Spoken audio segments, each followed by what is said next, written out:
எப்படி B trader வந்து ப்ராஃபிட்டபிளா இருக்கான்னு சொல்றேன். நான் ஆல்ரெடி சொல்லியிருக்கேன், இங்க ட்ரேட் பண்றது முக்கியம் இல்ல, எப்படி ட்ரேட் பண்றது தான் முக்கியம். இங்க போதுன்ற மனமே பொன் போன்றது, மைண்ட்ல வச்சுக்கோங்க. இப்ப ஏ ட்ரேடர் எப்படி ட்ரேட் பண்றாருன்னு பார்ப்போம். 6 ட்ரேட் ப்ராஃபிட் பண்ணியிருக்காரு, 4 ட்ரேட் லாஸ் பண்ணியிருக்காரு. ஆனா ஒரு ட்ரேடிங் மெத்தட் எப்படின்னா, அவர் ஒரு ட்ரேட் எடுக்கிறாரு, 200-300 ப்ராஃபிட் வந்துச்சுன்னா பதட்டத்துல வெளியே வந்துடுறாரு.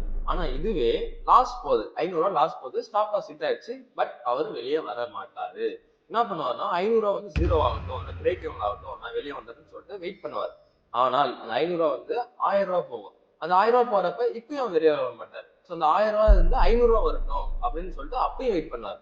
ஆனா எண்ட் ஆஃப் த டே அவர் 1500 லாஸ்ட்ல வெளியே வருவார்.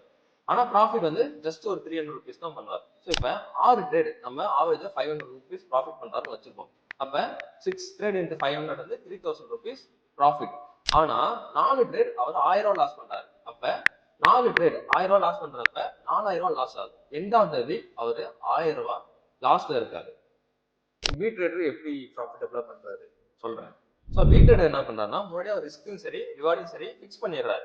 எப்படின்னா 6 ட்ரேட் அவர் லாஸ் பண்றாரு, ஆனா 4 ட்ரேட் அவர் வின் பண்றாரு. இதுதான் விஷயம். ஆனா அவர் ஃபிக்ஸ் பண்ற ரிஸ்க் ரிவார்ட் ரேஷியோ 1:2. எனக்கு 1000 லாஸ் ஆகணும், அப்படி இல்லையா 2000 ப்ராஃபிட் வரணும். ஸோ அப்படின்றப்ப 6 ட்ரேட் அவர் லாஸ் பண்றாரு. அப்ப 6 இன்ட்டு 1000 6000 லாஸ் ஆகுது.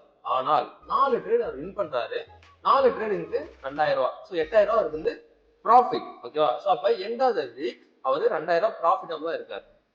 இப்போ தெரியுதா ஏன் பி ட்ரேடர் ப்ராஃபிட்டபிளா இருக்காருன்னு? சரி, நான் எப்படி ஏ ட்ரேட்ல இருந்து பி ட்ரேட் மாறுது சொல்றேன். எப்படி ஏல இருந்து பி ட்ரேடரா மாறணும்னு சொல்லிட்டு நான் நெக்ஸ்ட் வீடியோல சொல்றேன். ஃபாலோ பண்ணிக்கோங்க. See you soon.